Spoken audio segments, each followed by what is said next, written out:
హే రాణా, భారత్ అంటే ఏమనుకున్నావు? మా దేశంపై యుద్ధం ప్రకటించి ఇక్కడ మారణ హోమాన్ని సృష్టించి అమాయకుల ప్రాణాలు బలి తీసుకుని ఎక్కడికో వెళ్ళి నక్కితే నిన్ను కనిపెట్టలేమనుకున్నావా? చట్టం ముందు నిలబెట్టలేమనుకున్నావా?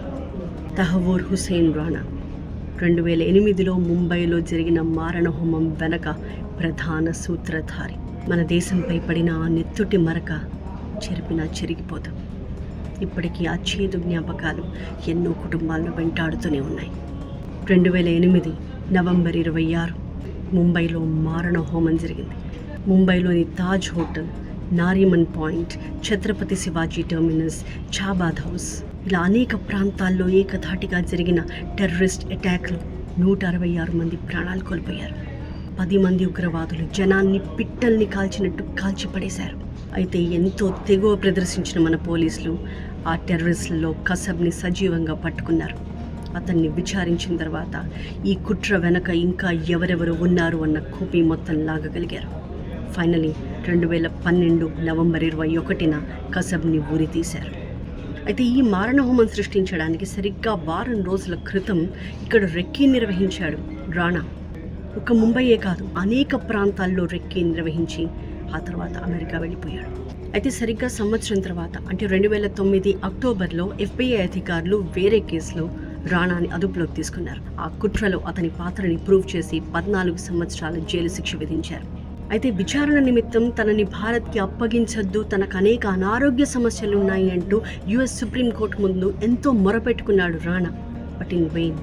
ఎట్టకేలకు ఏప్రిల్ 8వ తారీఖు US సుప్రీంకోర్టు అతన్ని భారత్కి అప్పగించడానికి అంగీకరించింది. వెంటనే మన దగ్గర నుంచి NIA అధికారులు అమెరికాకి వెళ్ళారు. ఇవాళ అతన్ని ఢిల్లీకి తీసుకొచ్చారు. ఇంతటి కర్రుగట్టిన ఉగ్రవాదైన తహవూర్ రాణా ఫ్యామిలీ హిస్టరీ తెలిస్తే చాలా ఆశ్చర్యంగా అనిపిస్తుంది. రాణా పాకిస్తాన్లో పుట్టాడు. అతని తండ్రి ఒక హై స్కూల్ ప్రిన్సిపల్. అతని బ్రదర్స్లో ఒకరు సైకాట్రిస్ట్, అలాగే ఒక రచయిత కూడా. మరొక సోదరుడు ఒక journalist. Rana himself is a doctor. అతని భార్య కూడా ఒక డాక్టర్. పాకిస్తాన్ ఆర్మీలో డాక్టర్గా పనిచేశాడు రాణా. అయితే ఉగ్రవాదం వైపు అతను అడుగులు వేయడానికి ప్రధానమైన కారణం పాకిస్తాన్లో చదువుకుంటున్న రోజుల్లో అదే బోర్డింగ్ స్కూల్లో అతనికి డేవిడ్ హెడ్లీతో ఏర్పడిన పరిచయం. ఇద్దరూ కలిసి ప్రపంచవ్యాప్తంగా ఎన్నో ఉగ్ర దాడులకి కుట్ర పన్నారు.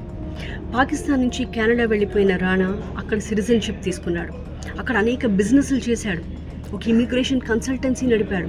దాని ద్వారానే హెడ్లీ అనేక సార్లు అక్కడి నుంచి భారత్కి ఇటు అటు తిరగడానికి మార్గం సుగమమైంది. అతనికి లాజిస్టిక్ అండ్ టెక్నికల్ సపోర్ట్ అందించాడు రాణా. అంతేకాదు అక్కడ ఒక హలాల్ స్లాటర్ హౌస్ కూడా నడిపేవాట. NIA అధికారులు ఇప్పుడు తహవూర్ రాణాని విచారించబోతున్నారు. దీని వెనుక ఇంకా ఎవరెవరు ఉన్నారో తేల్చబోతున్నారు. In fact Lashkar-e Taiba chief Hafiz Saeed is our next target. అసలు రాణా తమ దేశస్థుడే కాదు, ముంబై దాడులతో తమకు అసలు సంబంధం లేదు అంటూ బుకాయిస్తూ వస్తున్న పాకిస్తాన్ కుట్రని ఎస్టాబ్లిష్ చేయడం, అంతర్జాతీయ సమాజం ముందు పాకిస్తాన్ని నగ్నంగా నిలబెట్టడం మన నెక్స్ట్ టార్గెట్. అప్పుడే ముంబై మారణ హోమంలో ప్రాణాలు కోల్పోయిన అనేక మంది అమాయకులకు, వీరోచితంగా పోరాడి వీర మరణం పొందిన పోలీస్ సోదరులకు మనం అసలైన నివాళులర్పించినట్టు అవుతుంది. జై హింద్.